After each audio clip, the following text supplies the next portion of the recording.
Well, you can tell these ribs are looking great, and I'm just about at the stage where I'm going to foil them. But hey, can I get more smoke in these ribs even when foiling? Stay tuned.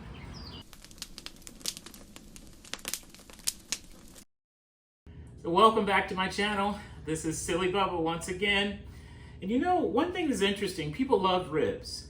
But what a lot of people do is they foil their ribs. And as you can see on the screen right now, I have foiled my ribs before in the past. A lot of times people will add brown sugar, barbecue sauce, honey, you name it. Then they'll wrap the ribs up tightly in foil. It'll allow the ribs to braise, and then you'll get these really juicy and tender ribs. But what happens is you sacrifice smoke intrusion when you're foiling the ribs. And there's nothing like a good smoky rib. So is there a way to foil your ribs and still get the smoke that you desire, as if you didn't foil them at all and cook them naked on the smoker? I'm going to show you how to do that. Now, you might be familiar with a method called the foil boat. And as you can see on the screen as well, this is when a lot of people use it for briskets. So you can wrap the brisket up in what's called a boat, but it still allows smoke to penetrate in the top. And so you get that great smoky flavor, and you get the best of both worlds because it still braises in its own liquids, its own rendered fat, and so it turns out really tender. So I'm having a theory that I think if I do that with ribs, I think you can still get more smoke flavor along with the added benefit of foiling the ribs, where you can add more flavor but also tenderize the ribs. So let's see what that looks like. All right, so you can see my ribs now. They have great color. So I'm going to put these face down in my foil wrapping here. But instead of wrapping it totally over, this is what I'm going to do. I'm going to make a bit of a boat out of all of this. Now, my boat is probably not like the typical boat. You're not going to be able to sail the open sea with my boat.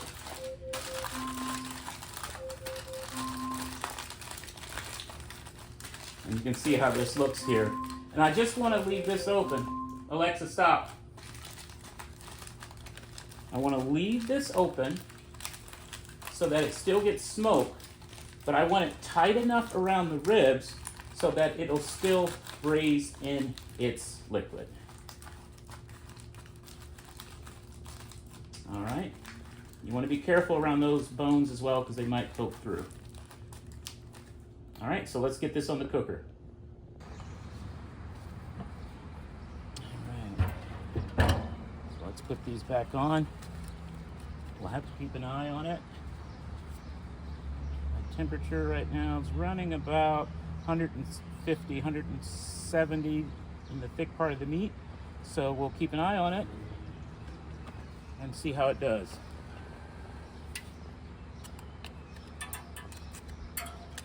All right, back in a few minutes. All right, let's see where we're sitting at now. Oh, they look good. See some of that rendered fat still coming out. Great color on the back. It actually is a little bit darker than what it was originally, which tells me that this rack of ribs actually got more smoke. So let's see where we're sitting. Oh yeah, look at that. It's plenty tender. 207, 210, 211. And even in the thickest part here, about 195, 200. But it's all about feel too. It's going right in. It's going right in. And I don't think it's too tender. All right, so let's get these off.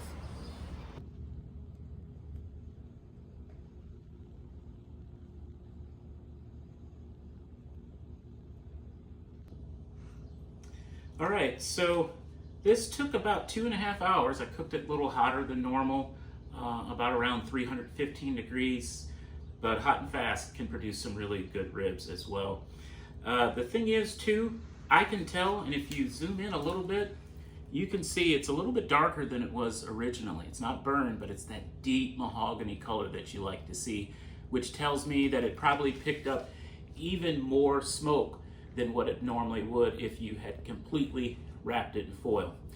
So the only way to find out is to cut these up, give it a try. All right, look at that color.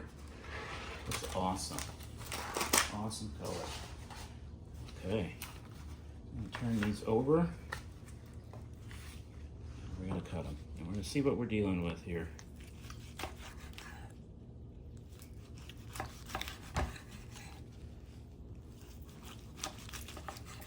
All right.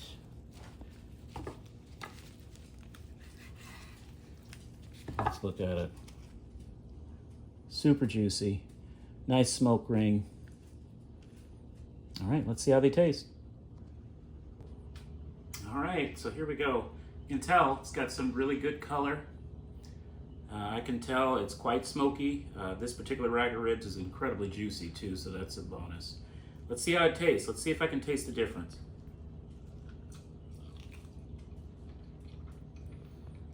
Oh, that is really good. Yes. What's kind of nice too, you get a little bit of the char on the back side of the ribs, but it's not bad. It's not burned. It's just that char that you get sometimes when you have ribs at the fair or something like that. But then the smoke hits you. And this is well smoked, as you can tell. Look at that smoke ring. If you zoom in on that a bit, you can tell this is well smoked.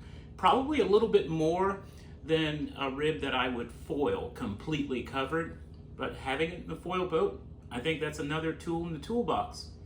So give it a try, see what you think. Of course, this is what I feel is a nice option to just regular foil, and it's not saying I won't foil again. I will definitely foil completely, and I'll try it back and forth, try different cuts, maybe baby backs next time.